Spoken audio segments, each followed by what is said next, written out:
So welcome to our 2023 Winter Writers Reading Series, and welcome to our first in-person reading of the year. I'm Christina Kubasta, the Director of Education at Shake Rag Alley Center for the Arts. If you're in the Zoom, we thank you for staying muted during our reading. But please use the chat function. And we've also asked you to keep your cameras turned off just because it helps with our broadcast tonight, so we can stay focused on Jenna, and then we'll have Q&A afterwards. Before we turn the mic over to tonight's featured writer, I'd like to share a little bit about Shake Rag Alley Center for the Arts. Our mission is to provide arts and crafts workshops to adults and youth, to cultivate the creativity that thrives in our rural community, and to steward our campus in the historic heart of Mineral Point. And we've been doing that since 2004. Beginning in 2011, we've partnered with Wisconsin writing organizations to offer week-long residencies to their annual contest winners and the state poet laureate. We're delighted to welcome winners from Wisconsin People and Ideas magazine, the Wisconsin Writers Association, and the Council for Wisconsin Writers. We're grateful to these writers for their willingness to share their work with us and visit Mineral Point schools during their residencies. And we're grateful to those of you who made a donation. Thank you so much. We'd also like to give a big shout out to Wisconsin Writers Association. Their support is enabling us to make this year's Winter Writers Reading Series more accessible for our writers and readers with Zoom broadcast of our in-person readings at our Lynn Pavilion. As writers and readers yourselves, I want to encourage you to visit our website to explore our 2023 Voice and Page programming. We have standalone workshops in Pathways to Publication, Dynamic Storytelling, Postcard Poetics, Building the Scene, The Second Half of Life, Intertextual and Visual Poetry, as well as Crafting Your Chat. We also have our 3-day Minding the Story writing retreat in May, which is workshops in memoir, fiction, and flash forms. And we have our free monthly Driftless Poets and Prose workshop, which meets both in person and via Zoom. You can learn about this programming and more at shakeragalley.com. And now it is my pleasure to introduce Jenna Rindo, winner of the Lorine Niedecker Prize from the Council of Wisconsin Writers. Here are all the amazing things that Jenna does or has done that you might think are not related to her poetry. Worked as a pediatric nurse, long-distance runner, teaches Swahili, Hmong, Spanish, Urdu, and Kurdish students, raises a blended family of 5 children, tends orchards and gardens, hens and Shetland sheep. She also kayaks. But then you read Jenna's poetry and realize how those experiences steep into her work. Her nuanced voice and sharp eye find material everywhere. In her bio, she includes that she writes to better understand and appreciate the complications of the human body, mind, and spirit. Rereading her work today, what I couldn't help notice was how she'll draw on one kind of language or one kind of imagery to talk about another kind of experience. And in that way, broaden our understanding of what we thought we knew. In a poem that begins with breastfeeding, she writes, "Find an ecology in rejection, repeated, sudden, tiered, or standard." And I think about all rejection, and then all of the ways we are interconnected. You to me, and all of us to everything around. Each stone or tree, or the brush hog working on the side. We are in the retreat. Please help me welcome Jenna.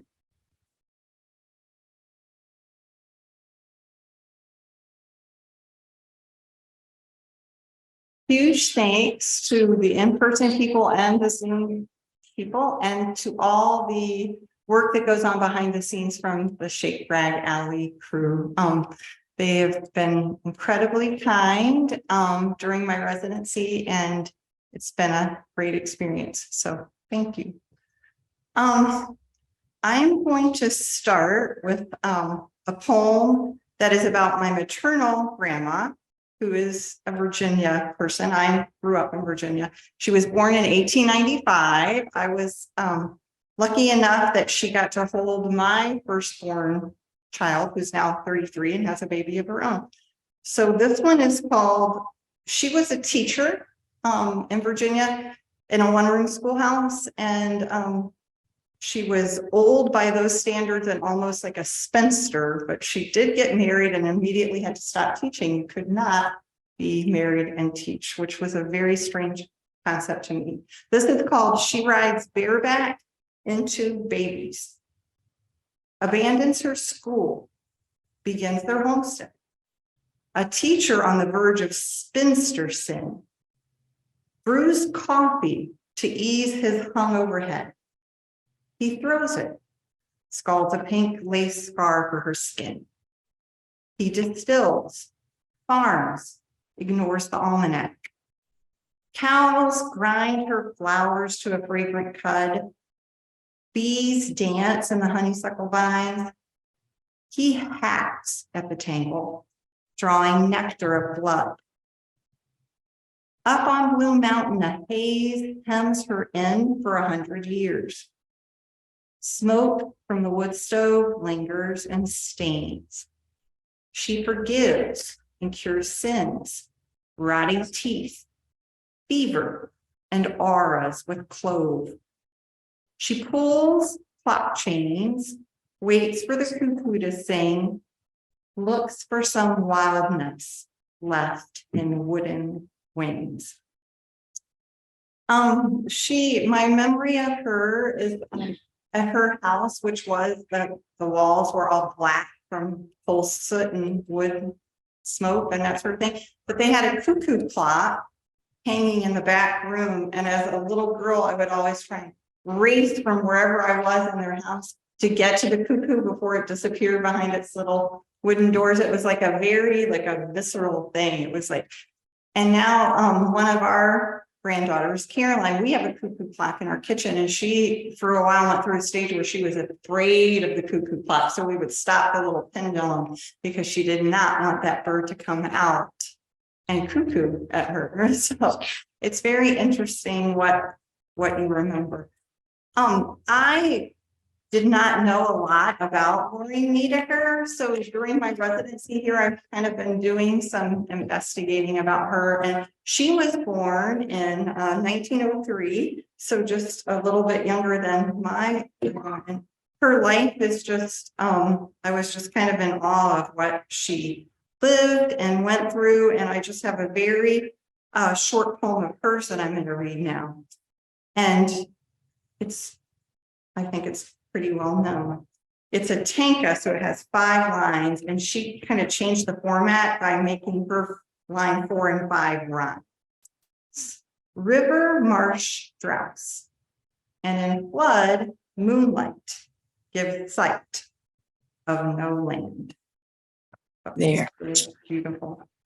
The next poem I'm going to read is also about my grandma, but it's my paternal grandma who had a she grew up in a city. So it's a very, her kind of background was different. And I have this quote from Jericho Brown that says, "I will never understand the spirit of my ancestors, but I know it lives in me.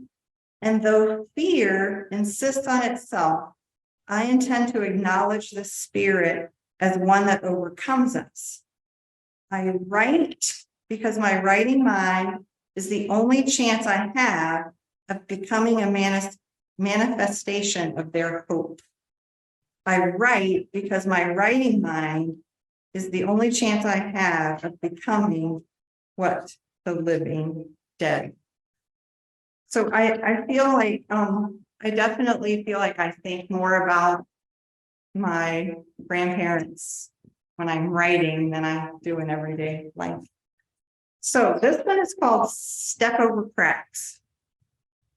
Step over cracks so I don't break her back or her mother's before her, who stands 4 feet 8. She has permanent ridges burrowed into her shoulders from the weight of triple D against gravity. Even so, she 2 steps a polka, smells the stink of bad karma, Scours the rust-stained sink with blue Ajax. Faces peppery roses to light duplex bloom. First 5 babies upstairs in the middle bedroom, with or without a midwife. I watch, amazed, as she strikes the wooden match to flare the gas flames blue, studs a ham with cloves and star patterns, then bastes it with Mountain Dew. Roasts a cheap cut of meat till it falls from the bone. Works 3rd shift at the Xerox plant. Walks the dog, rocks the cradle, entertains all variety of strangers. Chants in Latin, cusses in German, throws back a cold beer. Brings down the sudden onset of fever. Alters the atmosphere. Shovels the walk, throws seed to the birds, marks the inside cover of paperback romances with a code before returning. Hopes for a heaven brighter, lighter than her private Ohio. Frozen litter in layers, memories muddled, infused in jam and sauerkraut jars, lined up on shelves. Basement stairs, too steep for her to descend. The only little thing I want to say about that is she had a very steep staircase going to her basement, and she had an extra fridge down there, and that's where she kept the beer and other things. And as kids, we were always told to go down and get her whatever she needed because the basement steps were very scary. So she also was losing her memory, and she could not remember if she had read a book from the library. And so she would mark them in some manner in the back cover so she could see, have I read this? Have I not? This was before, we could look up whatever you checked out online. And I just thought that was so ingenious that she developed the system so she wouldn't be reading books that she had already read before. Thought it was very smart on her part. I'm going to read a poem that was kind of the lead poem when I submitted my bundle to the Lorine Niedecker Prize. The criteria were very specific on as far as like some of the poems had to have been published in the year right before the contest, and others could have been published in any year or not published at all. And this was kind of the one that made me confident, I guess, enough to submit to this. And it's called Hope is the Vixen Fox. Hope is the vixen fox, raising 5 kits in the wooded corner of our 5-acre parcel. Late April. I stare out the window over the sink, the citrus soap promising something pure as we shelter in place. A rolling fog smokes the green grass. The vixen glides her grizzled gray between orchard and rockwall border. I worry over my daughter as she works her graveyard shifts with patients testing positive. She carries her early conception deep under scrubs and layers of protection. The fox strides with some limp mammal snug between her teeth, tail tipped black. She will feed first, then suckle her kits. I am dumbstruck by her wild grace, starving for the necessary hunger I felt as I learned to latch my first, offering milk for each perceived need, craving burnt toast spread with sour jam in the witching hours when I paced the house, cajoling her to sleep. The fox and her kits flaunt their thriving only to me. I conceal their den even to my husband, leave offerings of cracked eggs and apple peels on the worn brass path. I studied the rodent bones outside her tunnel dirt door, skulls and mandibles marked with her teeth. I hope for her wealthy blessing to reach my daughter as she works. So this is clearly kind of a post-COVID poem.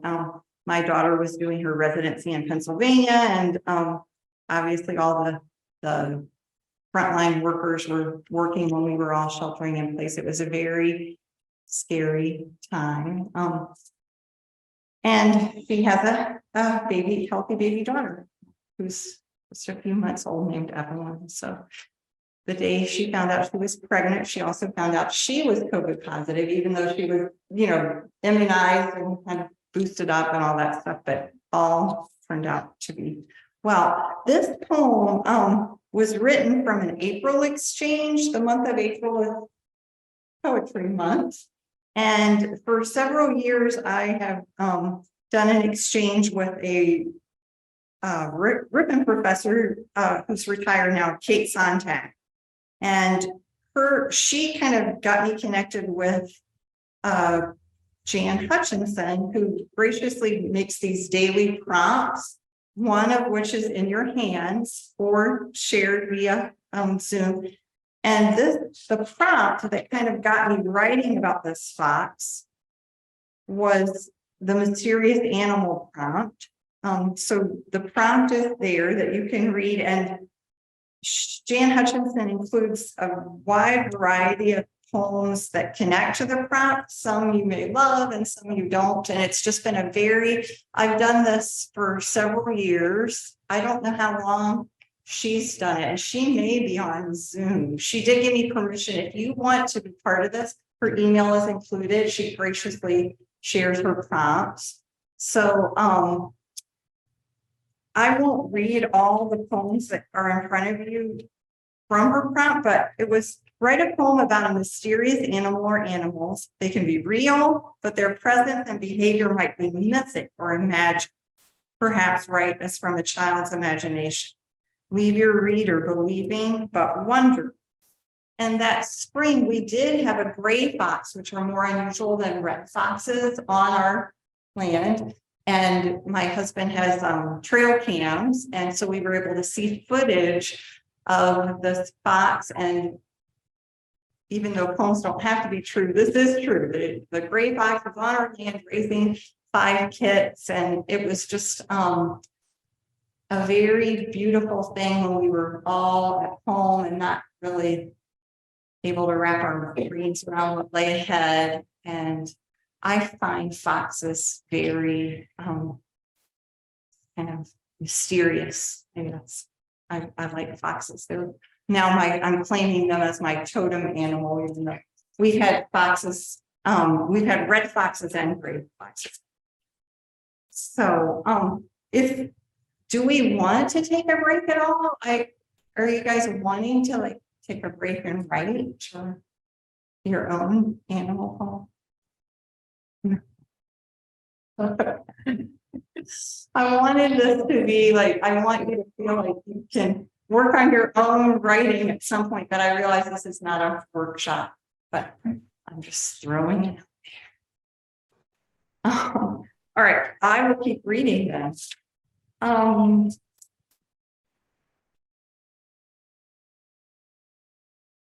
This poem is, I won't give you any background about it. I will just read it. The name of the journal where it was published, and I find a beautiful name. It's called Mount Hope. I just thought that was a beautiful name for a journal. It's called Out of Weather.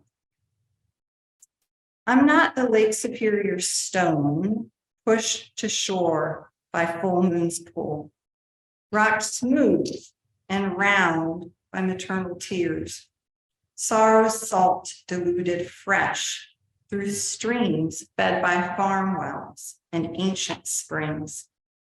I'm not a mourning mother whose baby drowned in amniotic froth, born still and blue, as the threads of cord woven into this rock I pocket and worry with my thumb seeking to soothe my first trimester gut in the heat of the late afternoon.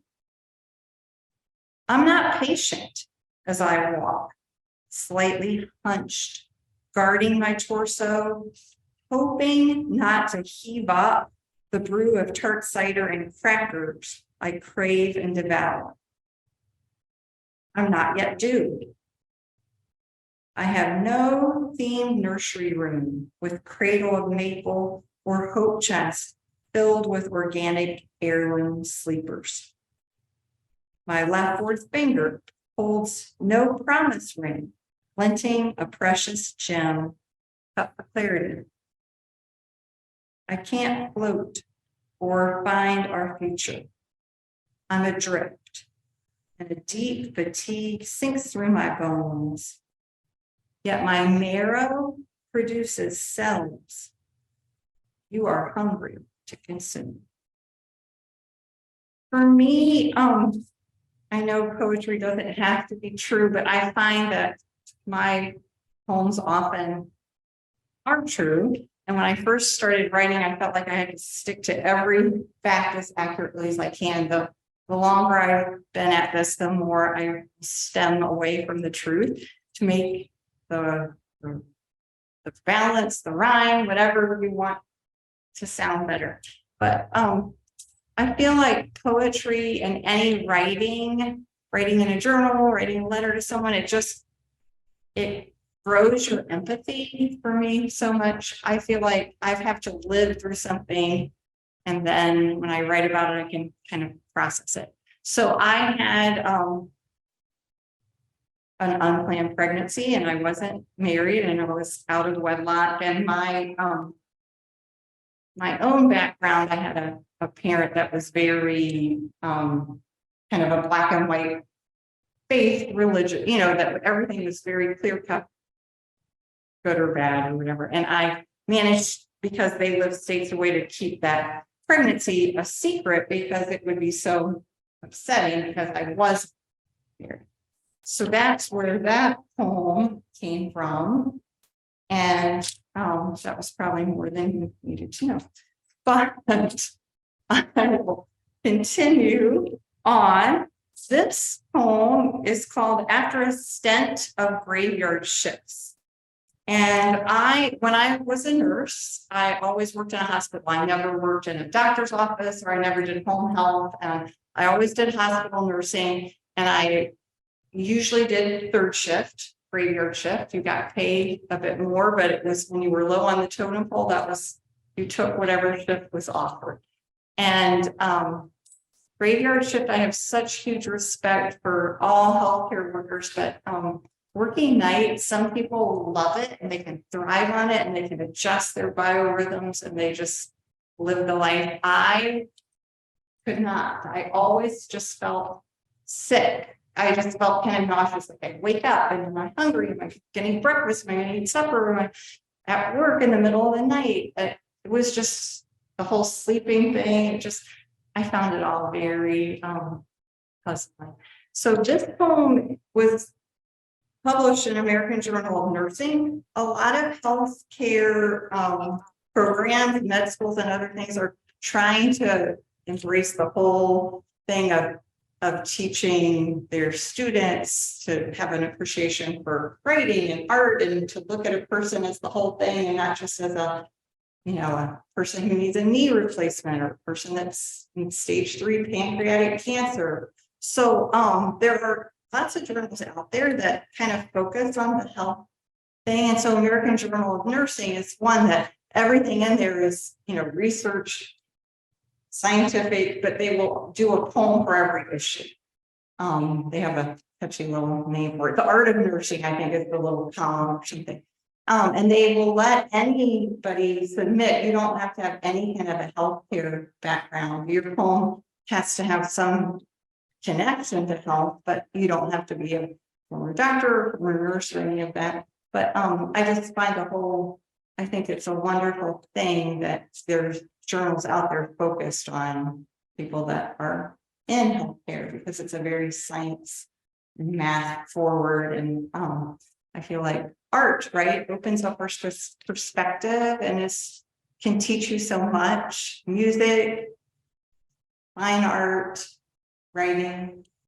So this is called After a Stint of Graveyard Shifts. And I did not work during COVID, but I kind of tried to imagine what that would be like.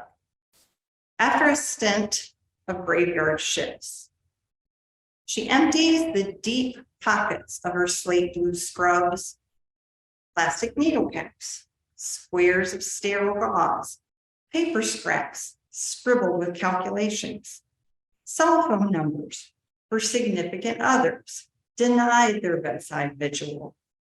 The time of death now called and chartered. On this November night, sharp with crescent shadows, it's the almanac's best by moon day to wed, lay shingles, and bury the dead. Instead, she hacks off her braid with a jackknife.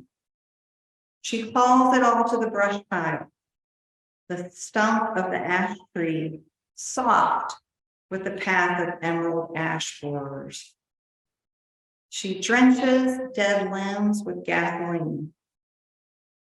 Against all good advice and with too much wind, she strikes a match. Flames crackle, scorch her chapped hands. She squints up at the sky, looking for constellations. Realizes even the germs of stars infect us. I guess I want to give a shout out to David Graham, who's I consider one of my poetry mentors. He is retired from Ripon College and now lives far away, but he's very active in Virtual, which is a wonderful site for any of you out there that want to investigate Verse Virtual. And he was writing a monthly thing called Poetic License, and he's a poetry professor. He knows way more than I do, and I would always read that and learn many things that have helped me along the way. I never actually take any poetry class or much of all. I was a Bachelor of Science in Nursing, so it was very rigid. Like you didn't have any room for electives. Like it was anatomy, chemistry, statistics. It was that sort of thing. And then when I went back for my teaching certification, so I've been out of nursing for a long time, I took all the stuff that you need to get a Wisconsin teaching license. And I haven't had tons of English literature kind of classes in my life. So you can learn so much from other writers, and like this fellowship, I took a big stack of library books with me, and I'm really trying to kind of learn kind of tip of what I don't know about writing. So I think I have a theme of fire because this next poem is going to be a fire poem too.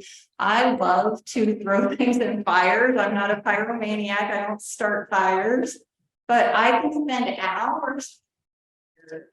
I just find a certain beauty in the flames and just the hiss, the crackle. Maybe it's kind of weird, but that's okay. This poem was published in Bramble. Christina Kubasta is the editor, right? The organizer. Sometimes they have themes and sometimes they do not. This was in the 2021 fall version, and it's called Misreading Chinese Poetry. The third night, I wake at 3:30 and decide the moon is too sharp. A waning crescent, ready to cut grains of wheat. I reread Tufu's clearly distilled point. Letters are useless. Then pour hard proof in a juice glass. Time to leave the house. Find a night outside with a box of kitchen matches. my stash of journals, a canister of kerosene, a brush pile woven with weeds. Why flip through dense pages? Too many words crowding all margins. My manic, dramatic, cursive run-ons, broken fragments, dark scribbles and dashes. No rereads, no room for revision. Throw them in. Mistakes ignite flames. Orange to a chicory's blue. This kind of poem, the poem was written and then I've kind of made it true since then. My youngest son, who is a senior in Eau Claire, he came home a few weeks ago over one of his college breaks, and he helped me light the brush fire in our back. And I did take stacks and stacks of journals and old letters and things, outdated calendars, things I felt like I just like held on to and I needed to just let go. And what better way than to let go of paper than to just burn it in the brush fire. So it was very cathartic, I feel like. I'm also somebody that likes to get rid of clutter and clean out drawers, and I don't like a drawer that can't open because it's so filled with things. So I find it very cathartic to clean things out and take them to the thrift store, the Goodwill, to donate. Somebody else will love it and get use out of it. So I guess when I looked at all these old journals and things, I just felt like I had to toss them into the fire. I did. And that the whole thing of letters were useless, that came from a poem that David Graham had written that I had read, and I found that quote so amazing. Letters were used, just you write and write. And so I thank you, David Graham, if you're out there in Zoom space, for seeding that poem. I have a little journal with me that I was just going to pass out because I'm very tactile. So journals, I like to write paper, and I know a lot of journals are online only, but I love to hold print in my hand. And this is a tiny little journal. It's called Hummingbird, which of course is a small bird, and it's the magazine of the short poem. And they have a very strict line limit, margin error, or just room of what they will accept. But I will just pass it around because I love it, because it includes artwork too, and it's very minimalist and kind of has a Zen feeling. So I will quickly read one of my poems that's in this, and then I will pass it around. And then I have a poem that was in Hummingbird that Christina, who is in our audience, wrote that I love, and I'm going to read that next. So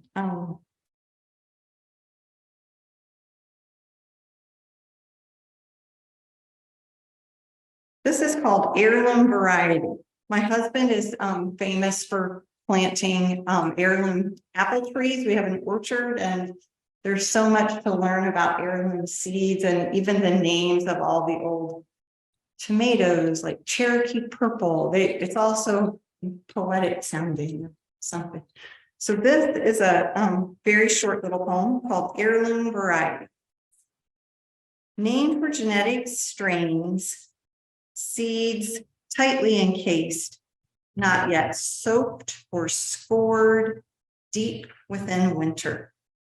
Garden beds, cleanly edged, yet roots will soon cross borders. So it's just kind of that concept. I'm going to pass this around for anybody that PBR. Have a look at it, submit to it. They are a Madison journal, I think, in outbreak somewhere near Madison, maybe. I'm going to read Christina's poem. So this is Christina Kubas. I'm giving a shout out to her. Her poem I thought was very amazing. It was in Hummingbird in 2021. When you trim the branches and limbs off a tree, it leaves perfect O-shaped scars that look like little mouths caught open. And I think anybody that's worked in a garden or trimming or can totally visualize, right? When you make a clean cut and it's that raw and it just stands out and it does look like the wall.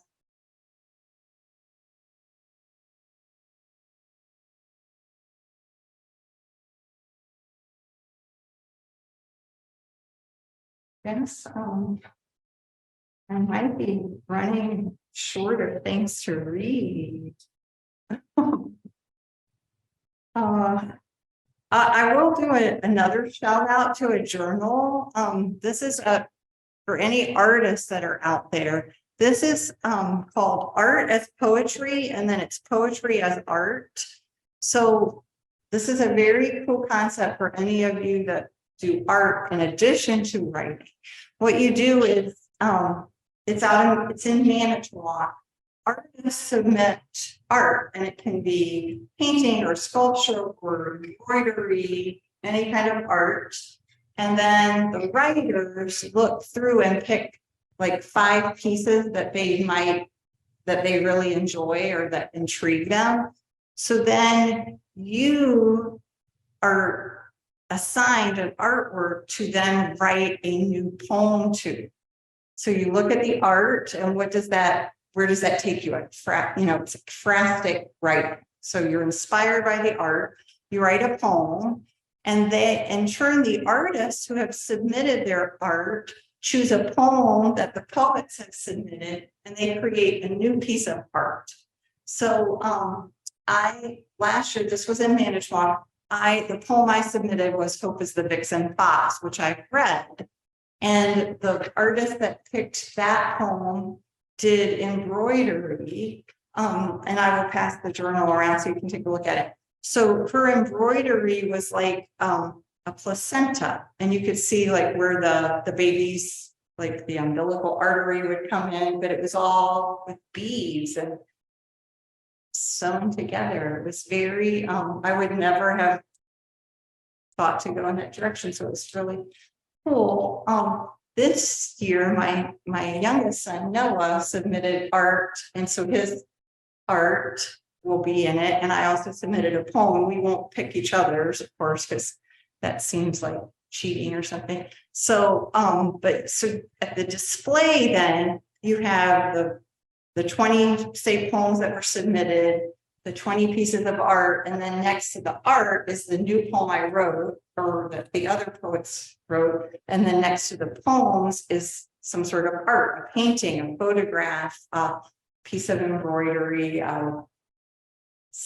fiber art, anything. So it's just I feel like a very kind of clever concept to connect art with poetry and poetry with art. So again, it's done every year, and you can go online. It's called, I think, Art Poetry Pairings. It's always in Manitowoc, where they have the exhibit. This last year it was in the library in Manitowoc. This coming year it's going to be at an actual art gallery. So that part of it changes. But I will read the poem that I wrote in response to art, and I will just maybe, is there a way I can show it to people? Or? Yeah.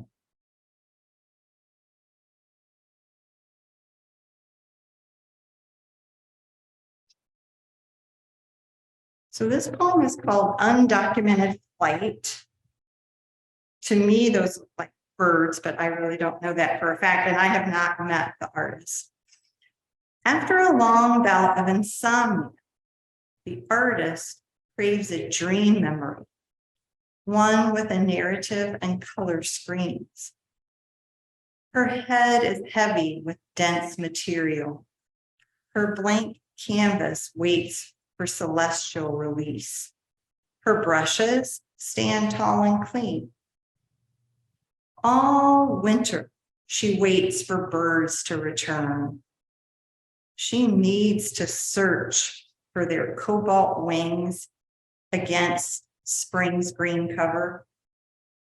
The morning after the sat moon of solstice, she receives a twisted dream.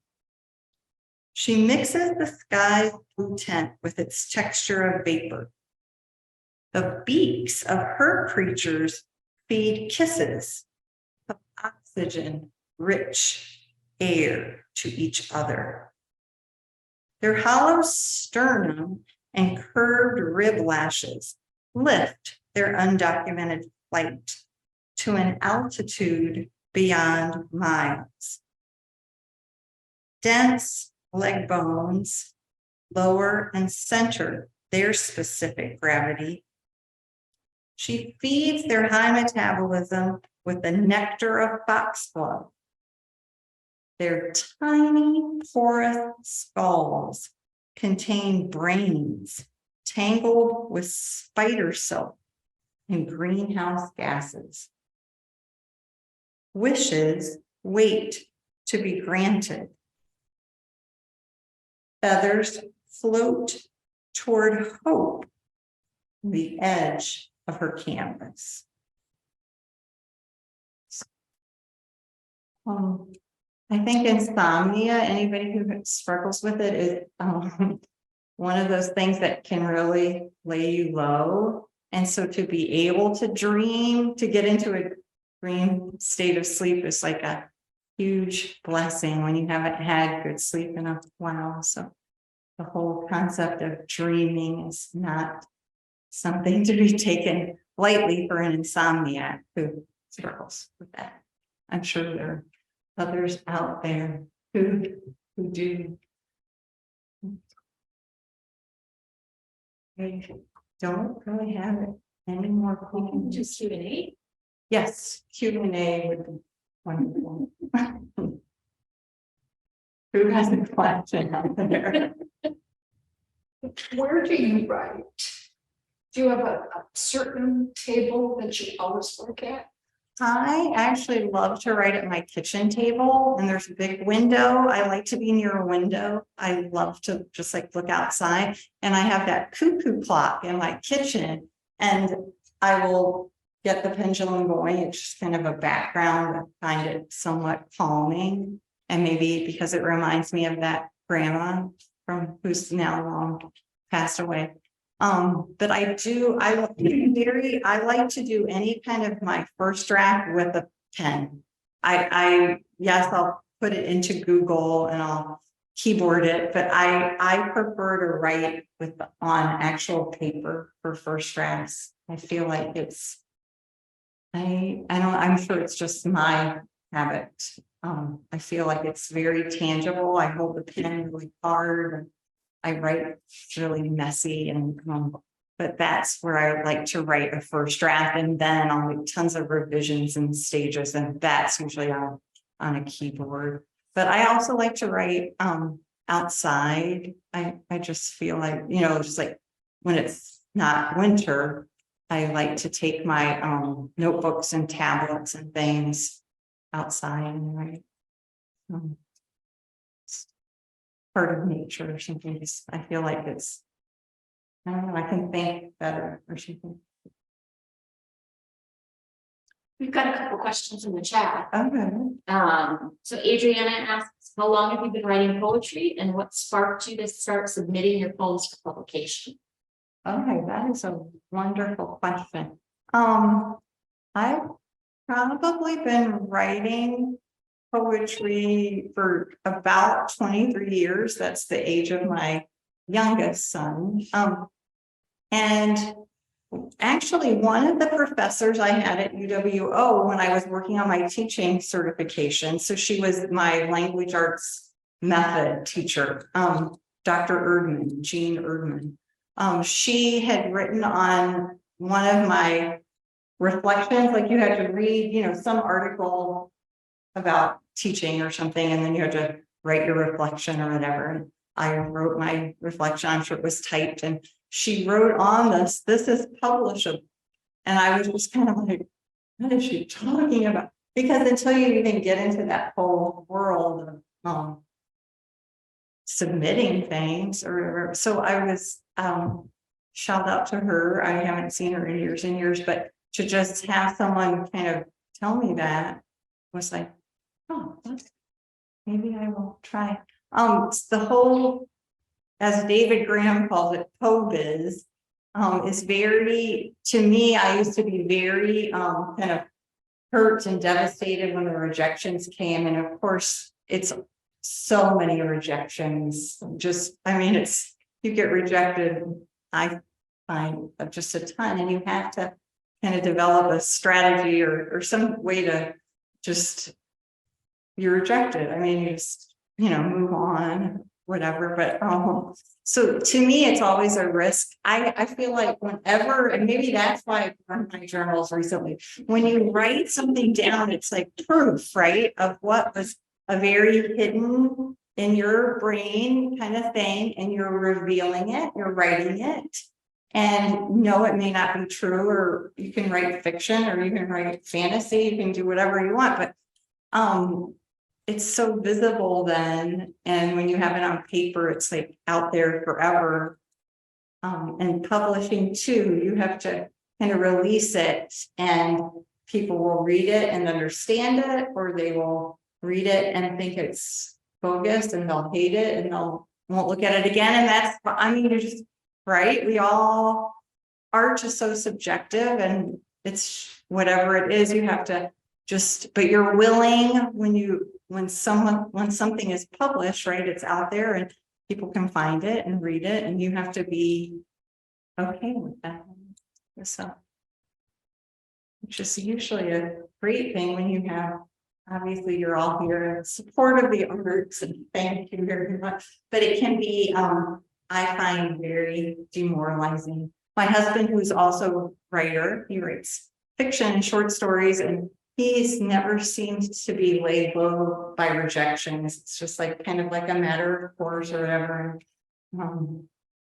He's maybe more resilient than I am. I'm too tender skinned or something. Just so you know, you have a shout out in the chat. David Graham says he doesn't have a question, but he wanted to say bravo to you. And it's wonderful to hear and see you read. So just want to throw that out too. There's another question here about how much revising you generally do. So after you write the poem, Right. what are how much after the initial inspiration, how much revising do you find that you do?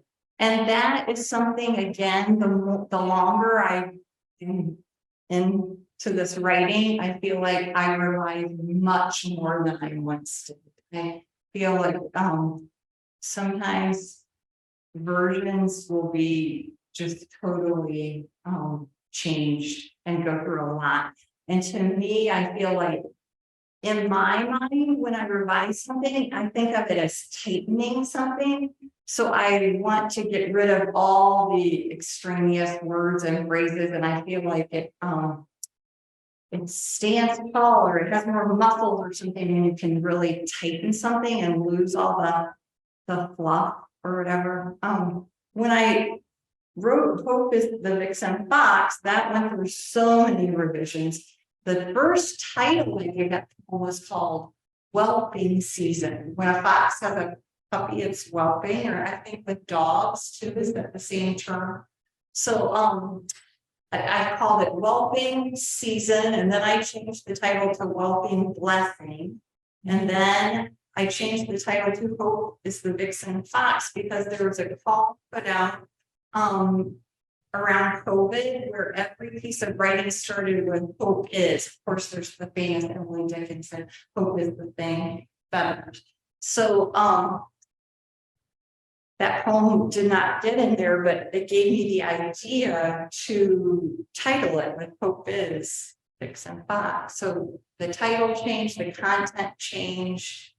The first time I wrote the poem, I had imagined like that my daughter, who is a doctor and was dealing with COVID patients, had a miscarriage. Again, I feel like empathy. I had a miscarriage and I totally didn't understand what that felt like until it happens to you. I mean, you just think, oh, you know, it's common, it's statistically very medically common to lose a baby in the first trimester.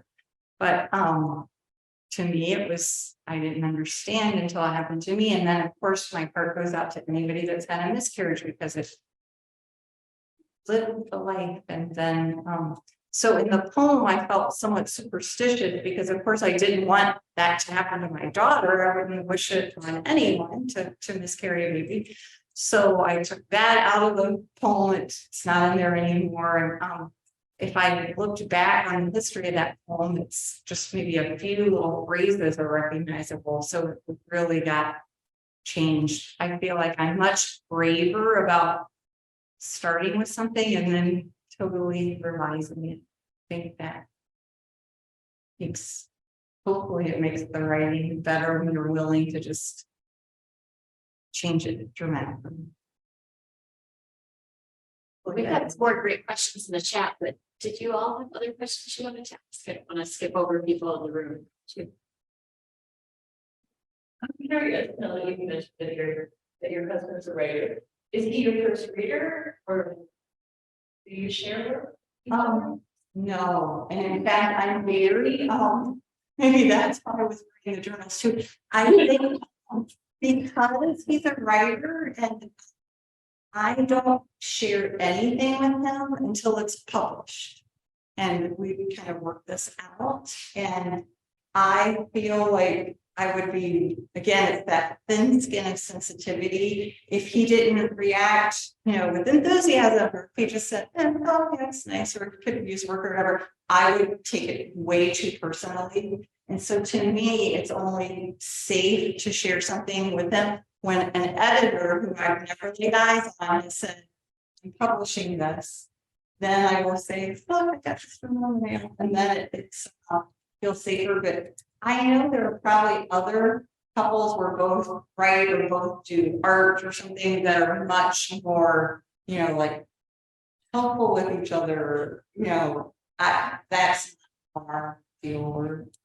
He's very willing to share drafts of his short stories and things with me, but I don't feel like I can do that with him.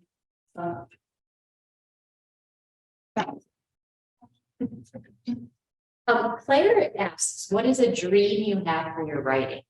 And then she said, would that be a specific publication, a style to attempt, a series, or a subject? So a dream for your writing. Yes, and that would be, I have no body of work like in a chapbook, or I don't have a collection.